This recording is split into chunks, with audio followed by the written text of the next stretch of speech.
हर हर महादेव। देवों के देव महादेव जी के चरण में प्रणाम करती हूँ, मेरा प्रणाम स्वीकार हो। माता गौरा पार्वती के चरण में प्रणाम करती हूँ, मेरा प्रणाम स्वीकार हो। गणपति ललनवा के चरण में प्रणाम करती हूँ, मेरा प्रणाम स्वीकार हो। सब गुरु भाई बहनों के चरण में प्रणाम करती हूँ, मेरा प्रणाम स्वीकार हो। माता पिता के चरण में प्रणाम करती हूँ, मेरे प्रणाम स्वीकार हो। गुरु भाई बहन, मैं एक कथा सुनाने जा रही हूँ। इस कथा को पूरा सुनिए और रहस्य जानिए। आदि नहीं, आदि सुनने में शिव गुरु का अपमानित होती है और पूरा सुनने में ज्ञान होती है। इसलिए कथा को पूरा सुनिए और रहस्य जानिए। हर हर महादेव, घर घर महादेव। गुरु भाई बहन, एक राजा थे। उनका एक ही पुत्र था। वो राजा जो थे वो बहुत पुण्यवानी राजा थे, दानी राजा थे। वो प्रतिदिन वो अपने राज में दान करते थे अनाज। प्रतिदिन कम से कम तो 50 व्यक्ति का भोजन के लिए सूखी अनाज वो दान करते थे। प्रतिदिन अपने प्रजा में बांटते थे। जब सुबह होता था तो राजा साहब प्रतिदिन दरवाजे पे सूखी अनाज रख लेते थे। चावल, गेहूँ, आटा, दाल, जो भी उनके घर में होता था वो प्रतिदिन राजा साहब दान करते थे। तो उनके घर प्रजा सभी जाते थे लाने को लिए और उन्हें सारी प्रजा धन्यवाद करते थे, बधाइयाँ देते थे और उनका प्रजा में कोई दुखी नहीं रहता था। जैसे जैसे राजा साहब करते थे, उनका जो एक पुत्र था, ठीक वही अनुसार उनके पुत्र भी देखा देखी जो बड़े हो गए, राजा के योग हो गए। जब राज सिंहासन उन्हें मिल गया, राजमुकुट उन्हें मिल गया, राज अभिषेक सब प्रजा मिलकर उनको किए। उनको पिताजी का समय वृद्ध हो गया और उनके जब पुत्र हो गए बड़े तो वो राजकुमार जो थे राजा बन गए। तो वो भी वैसा ही करने लगे, अपने पिता के समान ही करने लगे। जब पिता के समान ही करने लगे तो सारा प्रजा इन्हें भी बहुत प्यार देते थे और इन्हें दान पुण्य में बहुत अच्छा लगता था। अपने प्रजा को दुखी नहीं देखना चाहते थे क्योंकि 50 व्यक्ति का प्रतिदिन रोज भोजन बांटते थे। इनसे कितने लोग के घर के चूल्हा जलता था। बहुत सारे लोग इनके घर में आते थे और जो बांटा हुआ दाना ये बांटते थे, अनाज लेकर जाते थे, अपना घर में चूल्हा जलाते थे और राजा भी खुश थे, इनके प्रजा भी खुश थे। एक दिन का बात है कि ये जो राजकुमार थे, राजा, वो शिकार करने को लिए गए। जब शिकार करने को लिए गए तो शिकार करते उनका एक भी शिकार नहीं मिला। बहुत दूर चले गए। जब बहुत दूर चले गए तो एक हिरन थी, सुनहरी हिरन। वो हिरन जो थी सुनहरी थी, इतनी सुंदर थी कि राजा उसको देखकर चकित हो गए कि इतना सुंदर हिरन कहाँ से आई है। इतना सुंदर हिरन तो हम कभी देखे ही नहीं थे। उसको मारने को लिए राजा पीछे दौड़ने लगे तो हिरन बहुत दूर चली गई। राजा को पता नहीं चला। वो जो हिरन थी आगे चल के पेड़ के नीचे एक सुंदर लड़की बन गई, 12 बरस का सुंदर लड़की बन गई। राजा साहब नहीं देखे कि जो हिरन था वही लड़की बन गई और पूरा फटी टूटी कपड़ा पहन ली के रूप में आ गई और पूरा खूब सुंदर इसका रूप बन गया और पेड़ के नीचे चिल्ला कर रो रही थी। राजा को लगा कि अरे अभी तो हिरन भाग रहा था, लेकिन इधर तो लगता है कि कोई नारी का आवाज़ है, कोई नारी का रुलाई आ रहा है। आखिर मेरा राज में कौन रो रहा होगा? ये तो बहुत गलत हो रहा है कि मेरा राज में भी किसी का आंखों से आंसू। जरा देख लेते हैं। वो जो राजा थे, वो राजा अपने घोड़े सवार हुए, इधर उधर देखने लगे। जब देखने लगे तो देखते आगे बढ़े तो देख रहे हैं कि जंगल में एक वृक्ष के नीचे एक लड़की है, 12 बरस की लड़की है और बहुत सुंदर लड़की है और रो रही है। ये राजकुमार जो थे राजा, वो बोले कि आप कौन हैं और इस वन में क्यों रो रहे हैं? वो लड़की बोली, राजा साहब, पहले आप घोड़े से सवार हैं वो घोड़े से नीचे हो जाइए तो अपना दुख भरी बातों सुनाएंगे। राजा झट से अपना घोड़े से नीचे हो गए, घोड़े को वृक्ष में बांध दिए और नीचे बैठ गए लड़की के पास और बोले कि तो ठीक है, अपनी दुख भरी बातों सुनाओ। लड़की बोली, राजा साहब, जिस दिन हम जन्म लिए थे उस दिन मेरी माँ मर गई। जो मेरी डगरिन थी परसों कमाई थी, वो मेरी डगरिन का मृत्यु उसी दिन हो गया। जो मेरी पिताजी का बहन थी, वो मेरा स्वरलिपि थी, उसका भी मृत्यु उसी दिन हो गया। जो मेरा पासा पोसी पाली जो दाई थी, जब हम 5 वर्ष के हुए तो उसका भी मृत्यु उसी दिन हो गया। गांव वाले कहने लगे कि इसको कौन रख सकता है, इसको हम नहीं रख सकते हैं।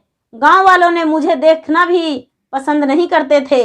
गांव वाले बोले कि ये तो राक्षिनी है, जब जन्म ली तो इसको माता मर गए, पिता मर गए और सारी लोग जो हैं इनको घर में कोई नहीं है, इसलिए इसका सूरत देखना भी गलत है।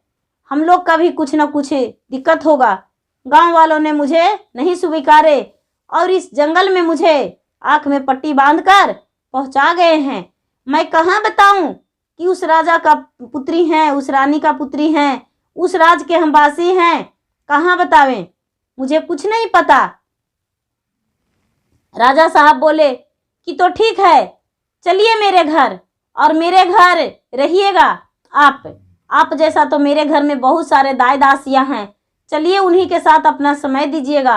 ये लड़की कहती है, नहीं राजा साहब, हम दाई और दासी से बनने से अच्छा तो हम एक वन में फल फूल खाकर अपना जीवन व्यतीत कर रहे हैं। हम आपके घर भला क्यों जाऊं, किस हक से आपके घर रह सकते हैं। राजा बोले, नहीं नहीं, हम आपको तो वन में रहने नहीं दे सकते हैं। बोले कि नहीं, हम इसी वन में अपना जीवन व्यतीत करेंगे, हम आपके साथ नहीं जाएंगे, और नहीं तो चलेंगे तो आपके रानी बन के चलेंगे। राजा बोले, मेरा तो शादी हो चुका है, मेरा तो रानी है घर में, हम आपसे शादी कैसे कर सकते हैं। ये बोले, नहीं, यदि शादी करने को लिए तैयार हैं आप तो आप मुझे ले चल सकते हैं, नहीं तो नहीं। राजा साहब बेबस हो गए, मजबूर हो गए और बोले कि तो ठीक है, चलो हम तुमसे शादी करेंगे, आओ घोड़े पर बैठो। लड़की घोड़े पर बैठ गई और राजा घर लेकर चले गए। अपने माता और पिता से, पत्नी से सारी हाल बताए। उनके सारी घर के परिवार इनसे शादी करने को लिए तैयार हो गए कि तो ठीक है, शादी कर लीजिए।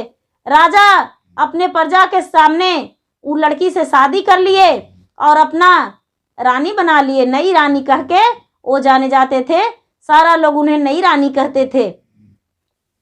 नई रानी के नाम से उनका नाम प्रचलित हो गया। वहाँ सारी लोग जाने कि राजा साहब का 2 विवाह हुआ है, एक बड़ी रानी एक नई रानी है, 2 रानी है। ये जो नई रानी कहती थी वही बात सारी लोग मानते थे।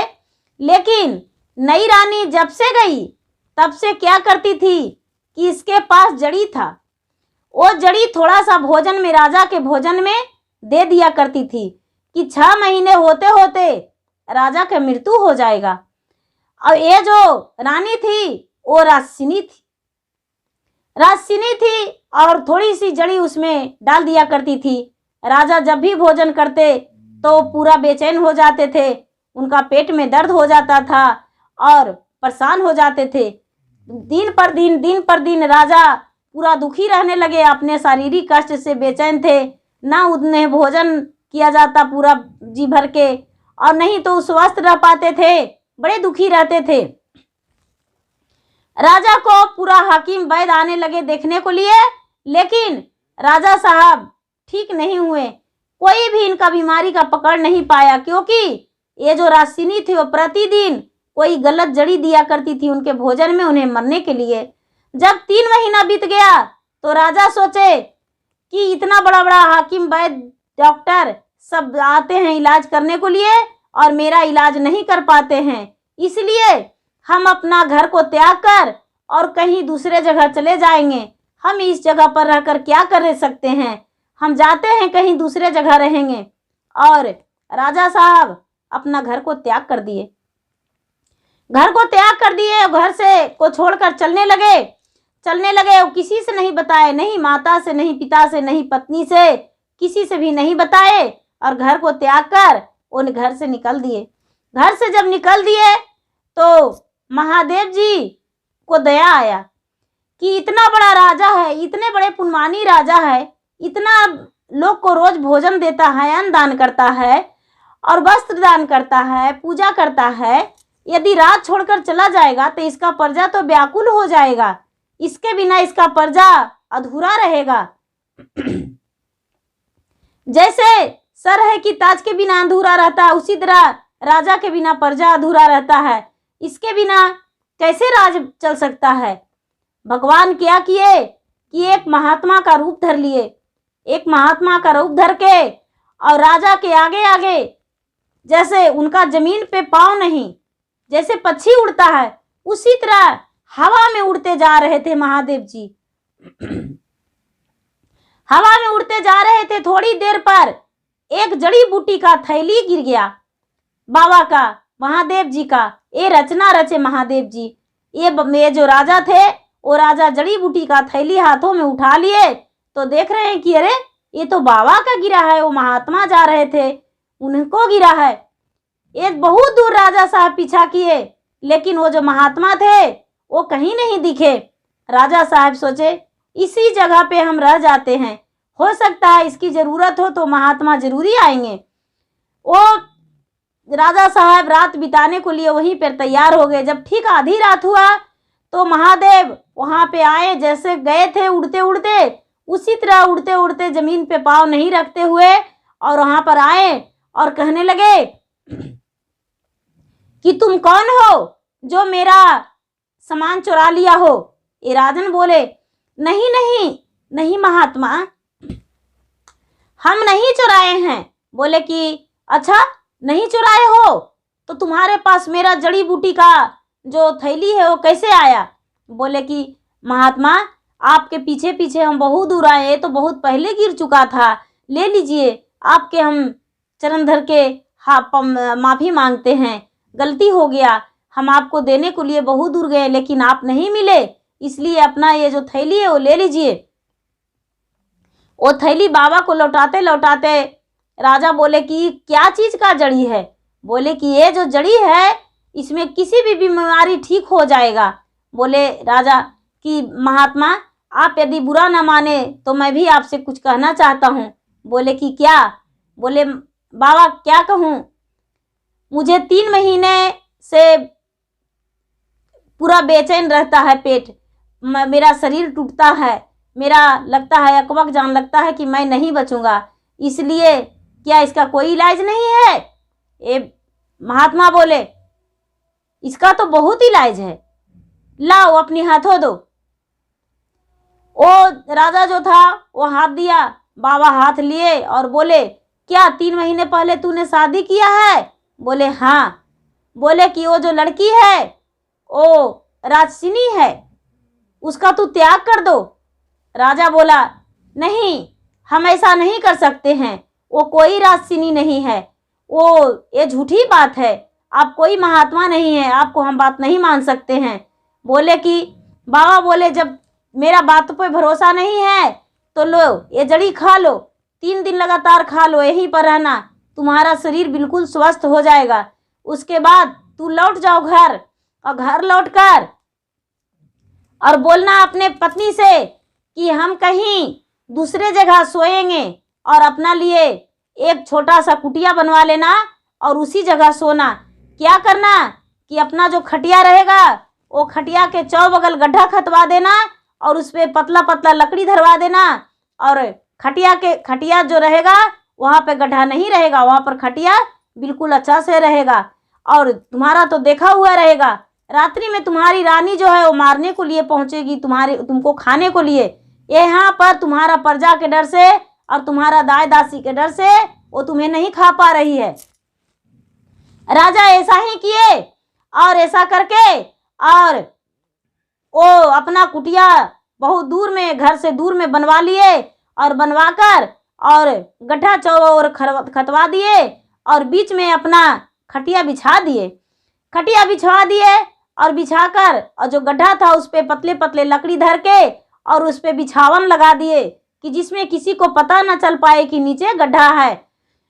ये जो रानी थी, इसकी दूसरी रानी, राजा की दूसरी रानी निस आधी रात में एक तेगा तलवार लिए हुए वहां पहुंची राजा को मारने को लिए और खाने को लिए।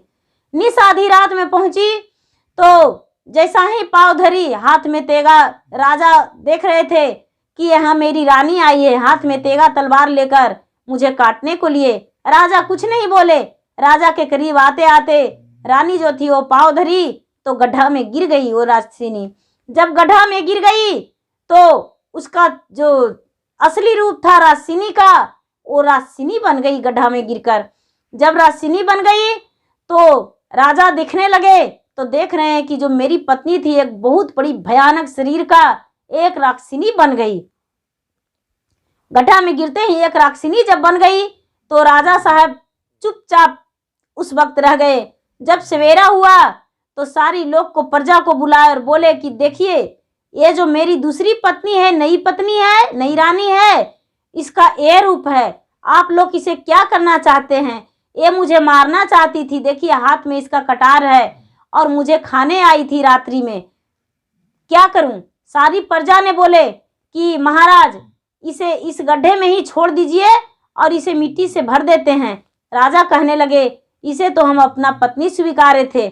उसी समय भगवान महादेव प्रकट हो गए और बोले कि राजन, हम कोई महात्मा नहीं थे, हम महादेव थे और तुम्हारी पूजा और भक्ति से हम प्रसन्न थे, इसलिए हम नहीं चाहते थे कि तुम्हारे कारण तुम्हारा प्रजा दुखी हो, तुम्हारे माता दुखी हो, तुम्हारे पिता और पत्नी दुखी हो, इसीलिए तुम्हें हम इसका सच्चाई बताए थे और इसे तुम इसी जगह जमीन में झाँक दो मिट्टी से। सारे प्रजा ने उसे मिट्टी से झाँक दिए।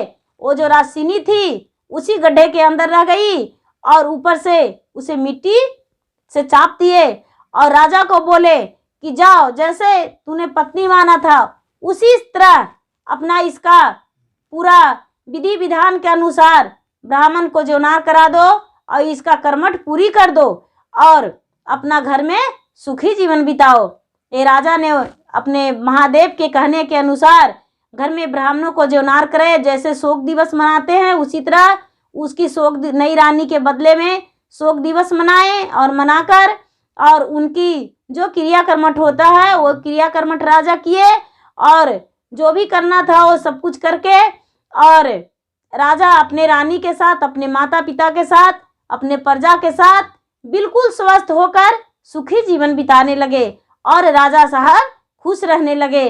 और सारी प्रजा भी कहने लगे कि राजा साहब ये सच था कि महादेव की कृपा से आपका जीवन बचा है। यदि महादेव आपको स्वयं नहीं आप सहायता होते, आपको दर्शन नहीं देते तो आपका जीवन दान नहीं मिलता। उस दिन से महादेव का पूजा पूरा गांव के लोग करने लगे कि मेरे जो अन्नदाता राजा थे उनका जीवन रक्षा के लिए हम महादेव का पूजा करेंगे और सारी लोग पूजा करने लगे, भक्ति करने लगे। गुरु भाई बहना, राजा इतने पुण्यवानी थे कि महादेव से भी उनका प्राण दंड के लिए रहा नहीं गया, उनको प्राण लेने से रोके और प्राण दंड नहीं देने दिए, एक राक्षसिनी का भोजन नहीं करने दिए। कहते हैं कि भगवान नहीं है, भगवान हैं और भगवान हमेशा लोगों का मदद करते हैं। अच्छे के साथ अच्छाई और बुरा के साथ बुराई भगवान करते हैं। जो जैसा करते हैं वैसा भगवान उन्हें देते हैं। अच्छे का अच्छे फल, मीठे फल और बुरे का कड़वी फल भगवान ही देते हैं, क्योंकि भगवान जो है वो संसार को रखवाली करते हैं। तो भगवान के 3 आँख है, जो लोग नेत्र कहते हैं, भगवान का 3 नेत्र है। भगवान पूरे संसार को देखभाल करते हैं। 2 तो सबका है लेकिन भगवान का 3 है, क्योंकि 3 लोक का मालिक है, इसीलिए भगवान का 3 नेत्र हैं। गुरु भाई बहना, मेरा वीडियो अच्छा लगे तो इसे लाइक कीजिए, शेयर कीजिए, सब्सक्राइब कीजिए। धन्यवाद। हर हर महादेव, घर घर महादेव।